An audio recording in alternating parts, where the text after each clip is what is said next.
Hello and welcome to Are We There Yet? MarketScale's transportation mobility-focused video podcast series where we explore the most cutting-edge organizations, companies, and projects in all of transportation. And today we'll speak about some of the innovation and things that are happening in the world of aviation, and more specifically, the world of urban air mobility. As Charles Alcock, Senior Editor with AIN Media Group, recently described it, urban air mobility, or UAM, has become a buzzword in the mainstream transportation industry, with high-profile companies like Uber, Bell, and Sikorsky jumping into the fray. Within response to this, leading aviation regulators, including the FAA in the U.S. and EASA in Europe, for example, are stepping up their engagement within the electric vertical takeoff space and urban air mobility sector, and setting the standards that will be set and met within the industry. At the same time, there's important areas and things happening within ground infrastructure, air traffic management, power technologies, and avionics, for example, preparing for the commercialization of urban air mobility and integration within our daily lives. This has become such a buzzword, and there are a lot of things happening. And so here today to shed some light on what's happening in the industry and to really help us understand the importance of this emerging area is Charles with AIN Media Group, a senior editor and longtime industry writer, to tell us a little bit more about really what's happening. Charles, hello, and welcome to Are We There Yet? Grant, it's great to be with you. What a great topic. Well, thank you so much. It is a great topic and one of really my favorite areas in all of transportation. And we hear so much of it today. And so I'm really excited today for the opportunity to get to speak with you and learn a little bit about really what's happening. Charles, I have to compliment you, if I may, for a minute before we jump into the conversation, because I'm a big fan of yours and Aviation International news and especially FutureFlight. I think that you do such a great job of really kind of going beyond all of the press releases and hype and really providing some very, unbiased, independent analysis of what's really happening. So I know the entire industry really appreciates you, AIN, and especially FutureFlight within UAM for covering this important area. So thank you for all of that. And again, really appreciate you taking the time to talk Thank today. you, Grant. That's very encouraging. We pick a thing, we try and do well, and we've stuck at it. But I'm glad you appreciate it. I do, very much so, very much so. I'm very familiar with a lot of what's happening in the industry, and there are so many companies and individuals really devoted to making this happen. But there's a lot of individuals out there that aren't so familiar, with this area within aviation. So before we kind of jump into the topic today, which I know is going to be a lot of fun, would appreciate if you wouldn't mind maybe taking a moment to define a few things within urban air mobility. To start, would you mind just defining UAM and what exactly that means?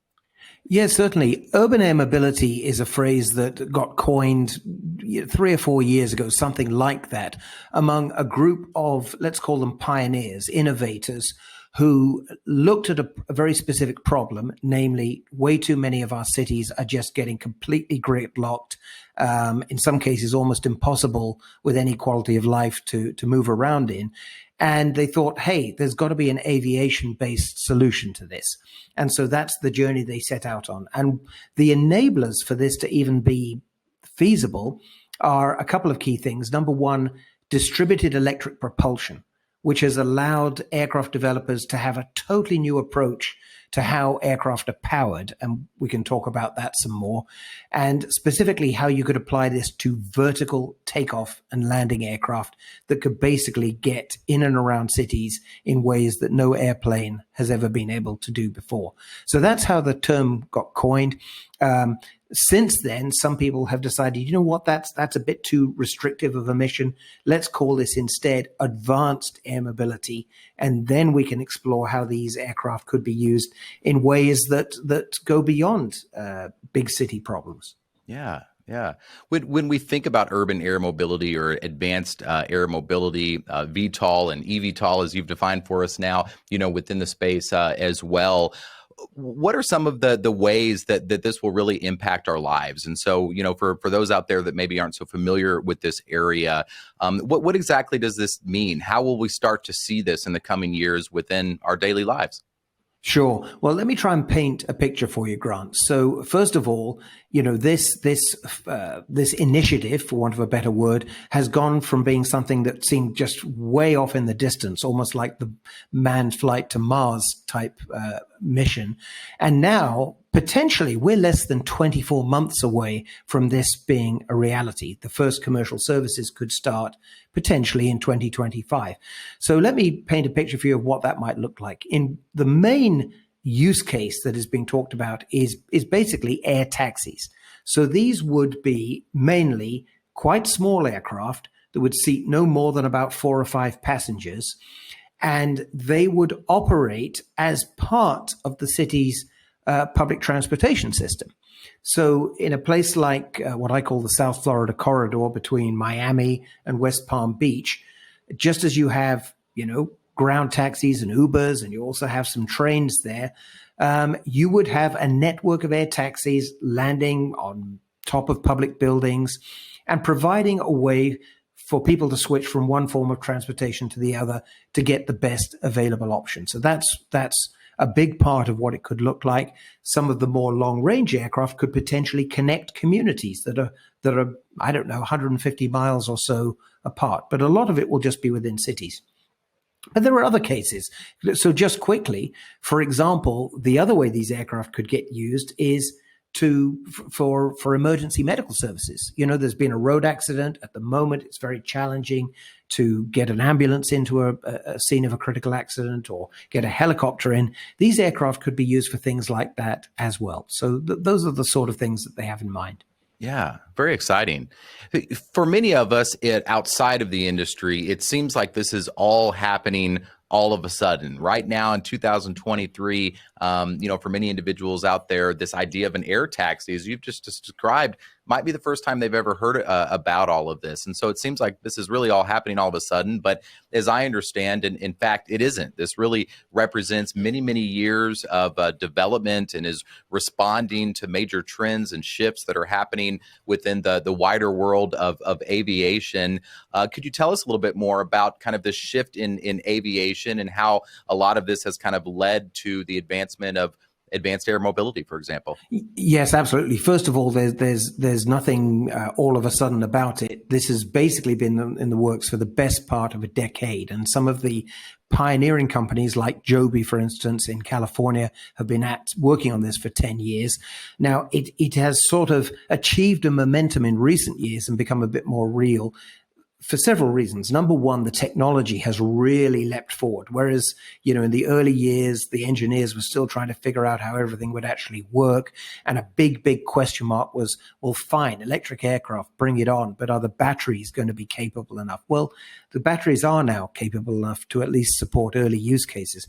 The other thing that was a game changer, of course, is money. Suddenly, in the last 2 or 3 years, venture capitalists and other investors really got behind this and said, yes, we can see a return on this investment and we're going to pile in there and put a lot of capital into it. But you raise a great point. Air taxis, are the traveling public ready for this? And if I had one criticism, let's say, of this industry, it would be, I'm not sure they've really done full-blown market research. If I'm in my local pub and somebody says to me, hey, what do you do for a living? And I say, oh, well, I write about air taxis. I get a funny look, like, what on earth are you talking about? We've never heard about this. Nobody's asked us whether we want any air taxis. So I think the story of the next 18 months to 2 years should be focused on community engagement, making sure that these things really are wanted and just how they're wanted. Yeah. Great point. Looking at that specifically and whether individuals want an air taxi, if they do and they're excited about it and look forward to integrating kind of this idea of air taxis into their daily life, kind of at an even higher level, is this something that the industry really needs? When you talk about public transportation, I certainly within emergency medical services, for example, I can see some application and how that would be a tremendous solution within the industry. But kind of looking at just the industry, looking at public transportation is a better way, a new way to, within public transportation really needed within the industry. Well, I think it is, there is a necessity to improve public transport, and we need something to break the current gridlock. And adding yet more cars into the mix, I think most people would agree, is not the answer. So we do need something new. But to your point, I think the only way this is going to be meaningful as part of the public transportation dilemma is if it can be scaled up to such a magnitude. In other words, so many thousands of these little air taxis that the price point for it becomes truly open to a wide array of consumers who at the moment, the vast majority of people really have no prospect of riding in a chartered helicopter, which is the current version of this, basically.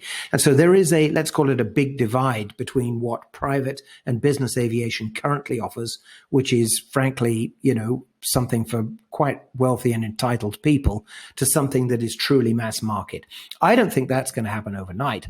I do think it has the potential to happen as it gets scaled up over a decade or so. Some of these companies have bragged to me, oh yeah, this is these things are going to cost no more than an Uber X ride. This is something we expect everybody from students to attorneys to nurses to be able to use in their daily life. I pray that's the case, but they won't get there overnight. Yeah. Yep. Interesting. So you've really painted the picture now, and really appreciate that, into kind of the wider world of aviation, some things that are happening in the industry, some of the demand that we are seeing, whether this is a solution and really kind of addressing a demand will kind of be determined within some of the other areas that we've mentioned. So I think we have kind of a nice idea now of things that are happening, and specifically the technology and the funding and some of the things that you mentioned that have kind of set the stage for this. And so now coming back to what you mentioned earlier within our conversation about the possibility of us starting to see this inside of 24 months. I mean, that's an incredible, a very short period of time to where we might start seeing, some of these companies in the sky. Where are some of the first places that you imagine will begin to see, some of these services within urban air mobility happening? Well, in the United States, where you are, the what I call the early adopter cities or communities would include definitely Los Angeles. The mayor of Los Angeles has signed up and made it clear he wants this to be part of the city's future. In Miami, the mayor of Miami has said, "Yep, let's work towards introducing this." I've also heard, for example, Dallas in Texas supposedly has an interest in this, and some of the early customers, by which I mean the operating companies for these eVTOLs, who include United Airlines and American Airlines, big names, they're talking about launching services in places like the New York City area, Chicago area, and that would mainly be for moving people to and from city centers out to the big airports like Newark International Airport in the New York area. Those would be kind of shuttle services, probably for first class passengers to start with. So those are the sorts of things. And the leading names like Joby and Archer Aviation say that they're confident that they will have everything approved with the FAA to be able to start services in 2025. So that's why I say in potentially less than 24 months from now. Ahead of that, in Europe, where I am, this time next year will be the Paris Summer Olympic Games. And at the Paris Summer Olympic Games, there's been an initiative to have some early, let's call them sort of demonstration flights, to show the capability of an aircraft produced by a German company called Volocopter. And, it's not going to be a big scale. They're only going to fly a limited number of people around. Supposedly, France's president, Emmanuel Macron, is going to be the world's first air taxi passenger during those Olympic Games. So that's a year away now in 2024. And then across the globe, in South Korea, there is a government-led initiative to introduce eVTOL services in several cities there. Japan also wants a piece of this. In China, there are a couple of companies producing eVTOLs. Supposedly, they're going to have services in places like Shanghai. Mm-hmm. Singapore, too, I think, is on that list. So those are the types of places. Yeah. Seems like a bit of a race, so to speak. It is. In terms of who kind of demonstrate this first, what country we might start seeing, some of this happening the first time. That's interesting. Kind of think of the space race, in a way, and kind of what's happening in urban air mobility. But it seems to be also, in kind of contrast to that, very collaborative. Many of these organizations seem to have operations and projects across the world. Do you find that to be true? Yes, it is. And then there's a particular reason why there has to be a high degree of collaboration. I mean, you've got some say several hundred different, let's call them vehicle developers, who are all trying to produce aircraft. Only a handful of those, honestly, are going to get to market. But the reason there has to be collaboration is because for this to work, you can't just have the aircraft. You also have to have the so-called ecosystem. You also have to have basically the ground infrastructure, meaning you have to have places where you can land these aircraft. They're calling them vertiports. You have to be sure that they can be safely integrated into the air traffic management system. And as I said before, you probably want them to be integrated as part of the public transportation system. So whoever runs the trains in a city or the taxis, you want them to be part of that equation. And so there is a lot of collaboration. In all these places I've named, they've set up sort of working groups where they're going to try and make sure all those bits of the ecosystem are in place. And it's a big job. And to be honest, if this doesn't launch in 2025, probably one of the main reasons will be because all those aspects haven't been fully taken care of. That's probably at least as difficult as getting the aircraft ready. Yeah. Are there certain aspects within those that you've just described where, okay, kind of that area is done, we're ready to go, we still are waiting maybe on some of the ground infrastructure between now and say a year or 2 years from now when we start to see this in the skies? Are there certain things that still have really, yet to be developed, and really some big things need to happen before we'll start to see this in the sky? Yes, I would say probably one of the most complex aspects of this is the question of, how the air traffic management system will deal with this. I mean, so obviously around major public airports, for those to operate safely, they have to be part of in the case of the US, the National Air Traffic Management System. And then there are very, very specific rules for how aircraft can operate in other parts of the airspace. And what you're proposing here is for suddenly we're going to throw in hundreds more of these completely new types of aircraft that are going to operate slightly differently from what we have today. And, as I said before, for them to be scaled up, there will actually have to be quite a high degree of automation, because if every single one of them has to be controlled by an individual air traffic controller speaking to the pilot, giving that pilot permission to, increase to a higher altitude or go down, it's just going to be too cumbersome. And there are some really, really smart people working on how that can be automated, how that could, I'm not saying be completely sort of no human in the loop, but certainly a high degree of automation. That's not going to be easy. And then, I casually refer to these vertiports. Well, city planners aren't just going to let people start landing aircraft on any random bit of land that they find. That's all going to have to be carefully planned. You can't just have aircraft touching down anywhere they like, and there's pedestrians walking around. I mean, you know what human beings are like. You can't necessarily depend upon common sense everywhere you go. No way. Yeah.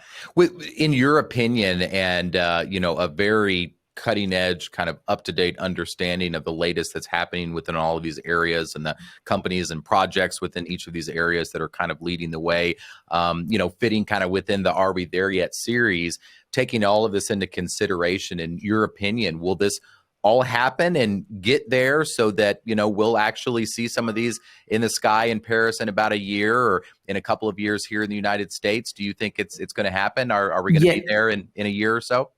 Yes, I think within 2 years, maybe 3 years, you're going to see, limited scale use cases in the sort of places that we've been discussing. And I think what will then happen is that there'll be a sort of, what's the term, fear of missing out. Other cities will look at that and say, hey, how come Los Angeles has this incredible air taxi system? And how come Dallas suddenly has, electric, zero emissions flying ambulances to rescue people from car wrecks? We need a piece of that. And and all the time, by the way, the technology doesn't stand still. I refer to the batteries. They're getting better all the time. So some of these early aircraft will be quite limited. They might only be able to fly 30, 40 miles, something like that, far enough to get across a big city. But they're getting better all the time. And some of the designs can get up to about 150 miles. There's talk of them getting beyond that. And to be honest, I think it could, you asked about timing. I think it's going to be more like a decade before this is a really, really ubiquitous aspect of public transportation. Yeah, yeah. Very exciting. So you mentioned public transportation, air taxi service, for example, emergency medical services. Any other applications, even long-term, 5, 10, 15 years down the road, any other applications that you're especially excited about within advanced air mobility? Yes, absolutely. So to be honest, the thing that gets me most excited about this isn't actually the air taxis themselves. I mean, I think that's pretty cool. And I've, volunteered to be a guinea pig riding in one of those. But what gets me more excited as somebody who's tracked this industry for several decades is that this is part of a technological continuum, and it doesn't stop with air taxis flying 30, 40 miles. So, we mentioned the fact that most of these aircraft are going to be electric. Well, that has a huge implication for the discussion about how environmentally sustainable air transport can be. Because, a lot of people aren't mindful of this, but there is a commitment that was made in Paris several years ago by governments to achieve so-called net zero carbon by 2050. It's not a suggestion. It's a legally binding agreement that countries have committed to. And aviation is going to be a massive part of that. So this electric propulsion gives the core building block to move air transport away from depending on fossil fuels. It's not going to get there overnight, but the people who are now working on so-called battery electric aircraft are leading the way towards a future that could well include hydrogen-powered aircraft, using hydrogen with fuel cells to produce electricity in ways that's far more effective than being limited by batteries. And so over the next decade and even 2 decades, I think we're on an incredible journey that is going to take us from short-range electric taxis right up to airliners potentially powered by hydrogen, being much, much cleaner, if not totally clean. And, in Europe where I am, this is a really, really big issue. There are people protesting at airports. There are people saying, hey, aviation people, your future is by no means assured. You're destroying our planet. So you better have a good plan to stop doing that. And this is part of that plan. I find that enormously exciting. And then there's the whole question of the autonomous technology, the automation, which is no less transformative in different ways. Very much so. What an exciting future. A lot to look forward to in the industry, and really interesting too. I think that's an incredible point, that a lot of what's happening within advanced air mobility is really within the wider aviation industry, really driving a lot of that technology development and move towards sustainability, as you shared, which I know is so important within the wider world of aviation today. So really, really exciting to hear that, and the autonomous development too. I find that fascinating as well. Do you, talking about kind of the air taxi service for a moment and that application, do you see potential too for this kind of moving also towards the ability or opportunity for just individuals, non-pilots as we might define it today, having their own personal, air mobility vehicle as an alternative to driving cars? Is that something, potential within some of the development and things that were happening within the industry as well, or totally separate? No, it's not totally separate. It is definitely an aspect of it. And it is true that a good number of these eVTOL aircraft that are being developed, in theory, could be sold to individuals. I mean, some people use the phrase flying car. I'm not a huge fan of that phrase because it somewhat trivializes and simplifies the complexity of it. I think I'm not saying that will not happen. I think a version of that will happen. But back to our conversation about the complexity of the ecosystem and the regulatory environment, I think it's a stretch to see city authorities and air safety regulators being totally comfortable with almost anybody who's got the most basic private pilot's license, or maybe not even that, just buying one of these things and flying it wherever the heck they like, from their front driveway to where they work, or their weekend vacation home. And it's because, it's going to be tough enough to get this in safe service with fully professional pilots, with major airlines like United getting behind it. That's going to be hard enough. If you suddenly say, hey, anybody who's got, $500,000 to spare, why don't you have one and do whatever you like with it? I just don't see that working all over the place. I mean, I guess there could be some exceptions. If you're very wealthy, you have a ranch somewhere out in the wilds of Colorado, and you're going to use it on a fairly limited basis, not in and around cities. Yeah, that might work, but not, every Tom, Dick, or Harry is going to have one of these right away. Sure. And probably a good thing that especially that's not happening I right personally away. think so. I'm a big fan of professional air services. Yeah. Well, speaking then to kind of what will happen certainly much sooner than that, and what is happening today with many of these companies working with the operators, I think that's fascinating that organizations like United, as you mentioned, and American Airlines already heavily involved in the space. Would you tell us a little bit more about that collaboration? It's interesting to me that we're not talking about totally new organizations, new operators that will lead the advanced air mobility space, that in fact it will be some of these traditional operators, and that makes sense to me. But would you talk a little bit about kind of that collaboration between these leading companies and the operators, and kind of moving towards the commercialization of this together? Yes, absolutely. So what has been happening? And first of all, it's a fairly recent move that some of these big airlines are getting involved in this. And I think it's a sign of how serious they are about the need to be part of this huge change momentum that I've tried to describe to you. So what is happening in practice is, some of these airlines, some of these operators, it's not just airlines, there's major helicopter operating groups, major business aviation operators are buying into this, like NetJets, and they are working with the manufacturers to come up with what in the industry we call a concept of operations. And what that basically means is, if you're going to start a whole new type of air service, you better be able to go to the authorities and say, here is my plan. This is how I'm going to do this.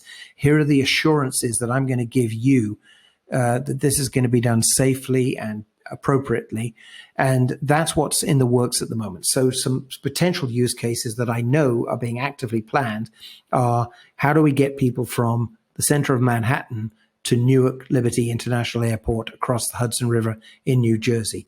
I know that in Chicago, they are actively working on a plan for how do you get people to and from Chicago O'Hare Airport? Where would we land those aircraft?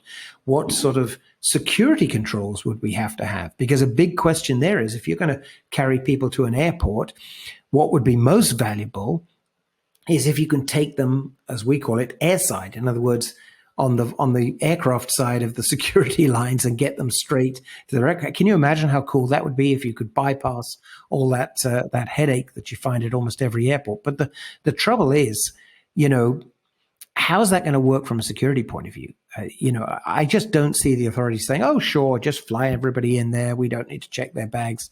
Sadly, post 9/11, that's never going to be on the table again. So people are trying to work around that conundrum. And there's a lot of, there are professional pilots involved in this, as I said, air traffic controllers as well. A lot of effort is going into making that safe. Mm-hmm. Mm-hmm. All around the world, by the way, not just the US. In the UK and Europe, there's work on this too. Yeah. Well, that makes a lot of sense. I know, most times I'm traveling in whatever city that may be, getting to the airport, often takes longer than the flight itself. So if there's a solution to get individuals within some of these major metropolitan areas to the airport a lot quicker, even still having to go through security, that would be a big improvement. So really excited to hear that. I think, Charles, you've done just an incredible job of kind of painting the picture of what's happening in the wider world of aviation, kind of bringing this down into the world of advanced air mobility for us, and how this is so important within the wider industry. And gosh, I'm very excited, to learn through you today that within about a year or so, we may see this happening in Paris, and a couple of years down the road, or even less in other parts of the world. So that's very exciting. Are there a handful of companies within advanced air mobility that you feel are really on kind of the cutting edge, and that will be some of the first that we'll see in the skies? I'd love to learn about maybe a few of the companies that you see that are really driving this within the industry. Yes, absolutely. So I've already mentioned a couple there in the United States. Joby and Archer, I would say, are leaders. There are other companies too, like Jaunt Air Mobility, for example. In Europe, the leaders are Volocopter and Lilium, both of whom happen to be in Germany. In the United Kingdom, where I am, there's a company called Vertical Aerospace that's working on an eVTOL, and Virgin Atlantic Airways have committed to operating that. In China, there are two companies, one called EHang, one called AutoFlight, producing eVTOLs or developing eVTOLs. Fascinating. In the case of EHang, they're saying we're not even going to have a pilot. It's going to be autonomous from day one. I don't totally see how that's going to work, but that's what they say. So those are leading developers. Then I mentioned some of the airlines. We're going to see, another big part of this is there are companies out there, skyports, V-ports, who are going to be like airport operators. They're going to be operating the ground infrastructure, which is going to be that's going to be a big business in and of itself, how that gets operated. That's going to be a major part of it. Yeah. Very interesting. Very interesting. Well, I would certainly encourage individuals out there that are interested in this area to check out your publications. As I mentioned, Aviation International News, I really enjoy the newsletter, and FutureFlight, I think, just does a really good job of sharing, what's happening in this world and highlighting some of these leading companies and projects. So again, I really appreciate all of your work there. Would you mind maybe for individuals, organizations out there that aren't yet subscribed to maybe share with them where they can get involved with AIN and FutureFlight and start benefiting from your insights? Absolutely. So the main platform at the moment that we have for sharing this information and this news is a site called FutureFlight, all run together, futureflight.aero. And the main AIN news site, where a lot of this gets shared as well, is ainonline.com. And you can sign up for our free newsletters, get those every day or every week as you wish. We'll be glad to share what we know. Very good. Very good. Well, thank you so much. I benefited from myself, and I know many individuals out there soon will as well through your direction of the website. So I appreciate you sharing that with us. And Charles, thank you so much for taking the time to speak with an Are We There Yet? This has been an incredible conversation and a lot of fun, and I really appreciate you getting us all up to speed into what's happening within the urban air mobility world. So thank you so much for that. You're very welcome. I've enjoyed it. Thank you.